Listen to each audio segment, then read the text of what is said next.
a podcast leader in developing shows to elevate local brands, local stories, and local storytellers. Cloudcast, bringing ears and minds home. The San Diego Union Tribune and Retirement Strategies Group present the Union Tribune Community Spotlight Show with your host, Drew Schlossberg. I'm Drew Schlossberg of the San Diego Union Tribune, and it is always a good day. We have our good friend Alberto Cortes in the studio. He is the CEO of Mama's Kitchen. Alberto, always good to see your smiling face. Drew, it's a pleasure to be here. It's always a joy to have time with you. I appreciate that, and the content you provide is always top shelf, and the organization you've been involved with. How many years now? I've been with Mama's Kitchen 17 and a half years now. Yes. Oh, my goodness. That is great. And it's celebrating its 30th anniversary next year in 2020. Is that correct? Yes. September of 2020 will be 30 years old. Oh, my goodness. That's terrific. For our listeners that have not heard about Mama's Kitchen, which I knew are few and far between, what's the mission?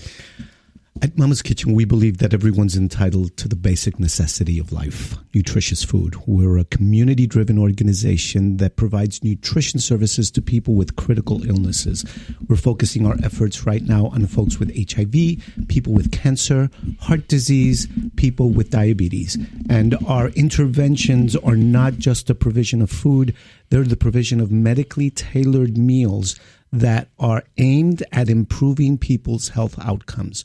They're meals made from scratch by our very talented and dedicated executive chef, Jason Martin, and services that are provided by staff and volunteers that really look to make an impact in people's lives, improve people's lives. Right. Now, is that sort of morphed a little bit from when it was founded 30 years ago? Absolutely.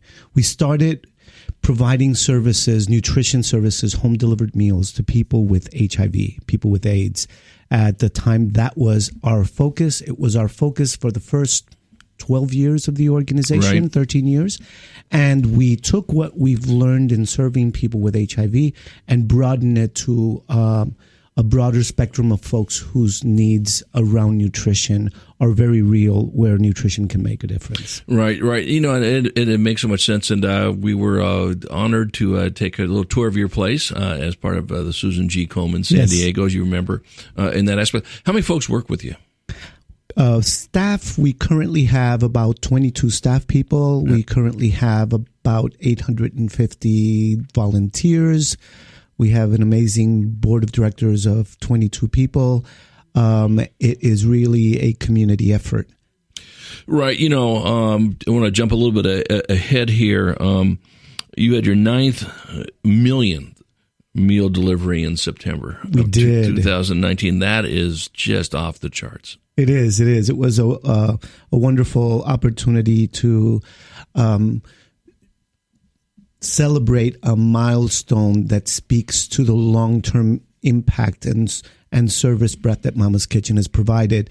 And we had the honor of our state Senate President Pro Tem Toni Atkins make that delivery. Yeah, and she's quite a force as it is in so many different ways. And you talk about a community, minded, civic politician and community-minded politician, and she's been that way through her whole career course, and now it's so appropriate in that aspect, of it. I want to talk about, last year you did about, or this year I should say, you will have done 365,000 meals, correct? Yes. You don't do that without that 850 plus volunteers and so forth, and true volunteers. They're doing this because it's important to them, and they're using their own time, their own resources to do this, correct? Absolutely. Volunteers are involved in every aspect of the organization. They're in the kitchen preparing meals alongside the cooking staff. They're in the staging area packaging food, and they're coming to Mama's Kitchen in their own cars to pick up these meals and deliver them to places throughout the county that include everywhere, North County, Oceanside, Poway Vista, East County, El Cajon, Alpine, Descanso, South Bay to San Isidro, Chula Vista National City. We serve on a countywide basis, and the services that we provide are of no charge to the end user who wouldn't be able to afford them anyways. And so it truly is critical that we have, and I'm grateful that we have the support of the community to make this happen. Well, I mean, you're not in 30 years without having the great support of the community and doing things right, running it like a very strong business, of course. And I'm sure there's some days you go, okay, where is that money coming from? And, of course, you work very, very hard to make sure you folks are solvent because of the people that depend on you. So kudos to you on that. And, of course, the volunteers play such a great role. They'll average almost 1,000 miles in their cars. Is that right? Yeah. We call it the miracle happens. Every day we deliver food and get meals out to currently, when we're having a delivery day, we're delivering to about 450 individuals throughout the county. Right. And, you look at it, so there's 31,000 plus volunteer hours, tied to this. And I think something would be important for our listeners to hear. We say this quite a bit, as you know, Alberto, on our Community Spotlight shows. And again, we're featuring Alberto Cortes, the CEO of Mama's Kitchen, and this wonderful organization will be celebrating its 30th year in 2020. We're going to talk about some of the cool events they've done this year, and, of course, looking forward to next year on this. But, talk about the fact that, listen, we know not everyone can do, 1,000 hours of volunteering. You'll take people that can do 1 hour a month, correct? Absolutely.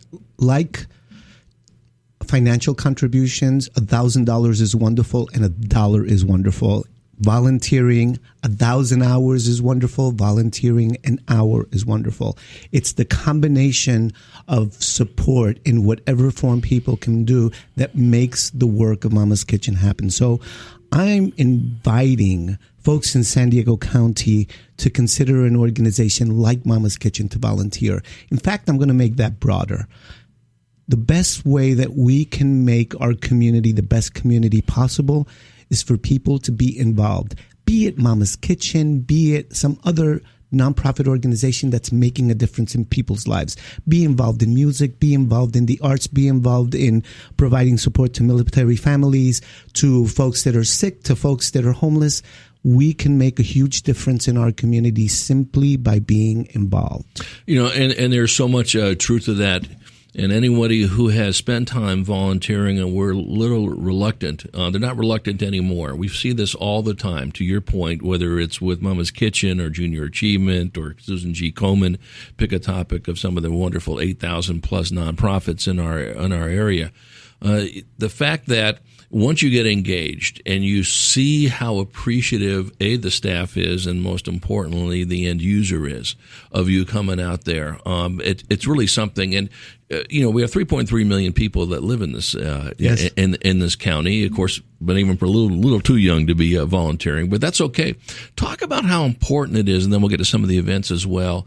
To really try to hit the youth, whether it's kids that are in high school or college students, to get them into this habit of volunteering. It creates a tradition and helps perpetuate something that's exceptional about our society, our culture, and our country, which is giving back to the community.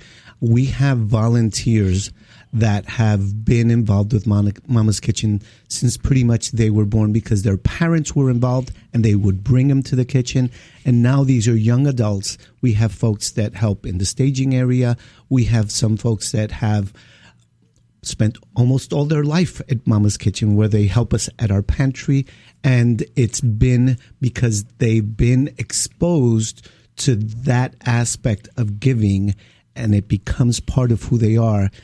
And it's really valuable to provide that opportunity to youth, because it's hard to explain the value and the impact it can have on improving one's own life to be involved in community. With that question, what's the website if people want to get involved? mamaskitchen.org.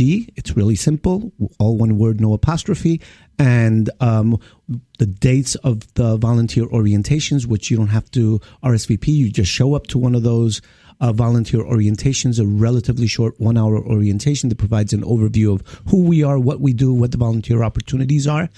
And you can start engaging in the organization. Yeah, and you will not be disappointed whatsoever. We got a couple of minutes before we go to break over here. Talk about one of the cool things you do, many cool things you do every year, but this is a real cool thing. 15th annual Mama's Pies Thanksgiving Bake Sale. Yes, it's an annual tradition that is logistically behind the curtain, a little challenging, but for the community, it resonates. It always has resonated. It's a pie sale that's one of our most important fundraising activities, and we sell pies throughout the month of October and November that can then be picked up for Thanksgiving, and these pies are generously donated by bakers and restaurants and caterers throughout San Diego County, and they really put their heart and soul and their talent into the product they make. And so what you're buying is a special pie that is also having an impact in the lives of many people that have less resources. So we've got about 30 seconds here. Are the pies custom? So if Drew Schlossberg said, I want a banana cream pie, we're not even sure if we have banana cream pies. You'll get you'll get any pie we give you. You can order an apple, Dutch apple, pumpkin, or pecan pie, and those are really the breadth of variety that we offer. Very, very good here. Maybe I'll get my own a banana cream pie. No, it's all good, and it happens how much before Thanksgiving? We start the sale early October, and it goes through the Sunday before Thanksgiving, right. And then people can pick up their pies Wednesday, the day before Thanksgiving. That's right. And real quickly, how much are the pies? The pies are $25 a piece, which deal. I think is a great deal to feel good, establish a tradition. Thank you. Absolutely. We're going to be right back with Alberto Cortes. He is the CEO of Mama's Kitchen. I'm Drew Schlossberg. You've been listening to another edition of the Community Spotlight Show here on Cloudcast Media Radio.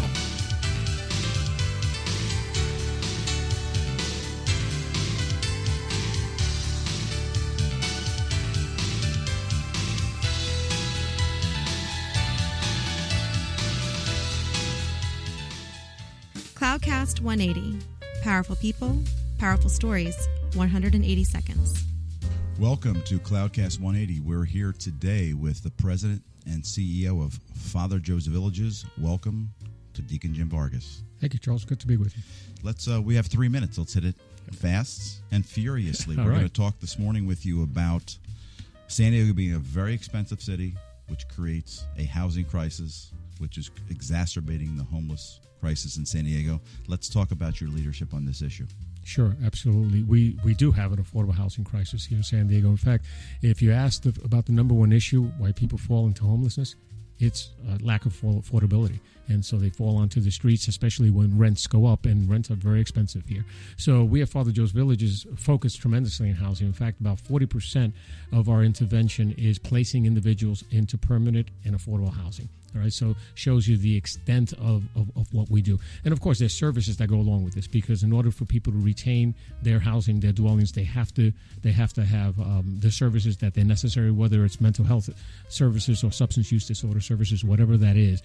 We have a Turn in the Key initiative, whereby we will be introducing 2,000 affordable housing units into the community during the next number of years. In fact, we just closed on a deal to purchase and refurbish a motel in the South Bay area. It's going to add 83 permanent supportive housing units. Next week, we'll be closing financially on a groundbreaking that will have 14-story building, 407 units of housing as well, taking about 550 people off the street. So housing is extremely important. Which means you're investing a lot of capital. How are you finding that capital to solve the housing crisis in San Diego for homeless folks? 90 to 95% of our funding is public funding. Various sources, whether it be from the state, it be local, county, city, municipality. So most of it is public funding. There's tax credits that are involved there. The capital stack is quite large, actually. So you're finding the land, you're finding the capital, you're changing lives. How are you minimizing the risk of future homelessness for these clients of yours? We're minimizing it through our services. We need to make sure that in order for them to retain the housing, that they receive the services that they need, that are holistic and are comprehensive to their specific needs. That's fantastic. Deacon Jim, in the last 10 years, your organization has taken 11,000 folks from homelessness to a home. So I congratulate you. Any closing thoughts for our audience? No, that's what it's all about. And, I mentioned public funding, but at the end of the day, the bulk of our funding